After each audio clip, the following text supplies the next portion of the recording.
ایک وقت کی بات ہے، ایک گاؤں میں ایک بوڑھی جادوگرنی رہتی تھی۔ لوگ اس سے کالا علم کرواتے تھے جس سے لوگوں کے گھروں میں لڑائی جھگڑے بڑھتے تھے۔ اس گاؤں میں بٹو اور میٹھا نام کے دو بھائی رہتے تھے جن کے پاس ایک ہرا بھرا کھیت تھا۔ وہ دونوں آدھے آدھے اس کھیت کے مالک تھے۔ بٹو، کھیت تیار ہو گیا ہے، پھلوں کو منڈی پہنچاؤ اور پرافٹ کے سارے پیسے اس بار میرے اکاؤنٹ میں جمع کروا دو۔ دوسرے گاؤں میں ایک بہت اچھی زمین مل رہی ہے، میں نے وہ خریدنی ہے۔ پر بھائی صاحب، یہ آدھا کھیت تو میرے نام ہے، اس لیے پرافٹ کے آدھے پیسے تو میں اپنے پاس رکھوں گا، جس میں نے گھر کا خرچہ بھی چلانا ہوتا ہے اور ابو امی کی دوائیاں بھی لینی ہوتی ہیں۔ دیکھو بٹو، میں زیادہ بحث کرنے کے موڈ میں نہیں ہوں، جتنا کہا ہے اتنا کرو، یہ نہ ہو کہ میرا میٹر گھوم جائے اور مجھ سے کوئی قتل ہو جائے۔ بھائی صاحب، مجھے ڈرانے دھمکانے کی ضرورت نہیں ہے، پرافٹ کے آدھے پیسے تو میں اپنے پاس ہی رکھوں گا۔ میرے خیال میں تو ایسے نہیں مانے گا، میں خود ہی ابا جان سے جا کر بات کرتا ہوں۔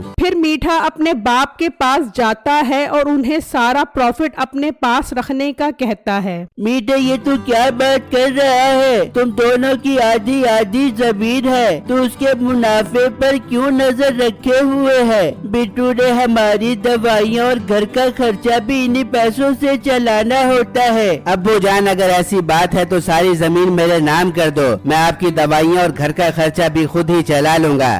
بس بس میٹھے، جس طرح کی تیری بیوی ہے نا، وہ تو ایک ہی دن میں سارا پیسہ اڑا دے گی۔ بس میرا آخری فیصلہ ہے، تم بٹو کے منافع کو ہاتھ بھی نہیں لگاؤ گے۔ میٹھے کو یہ بات سن کر بہت غصہ آتا ہے اور وہ اسی آدمی کے پاس چلا جاتا ہے جس سے اس نے زمین خریدنی تھی۔ میٹھے، زمین خریدنے کی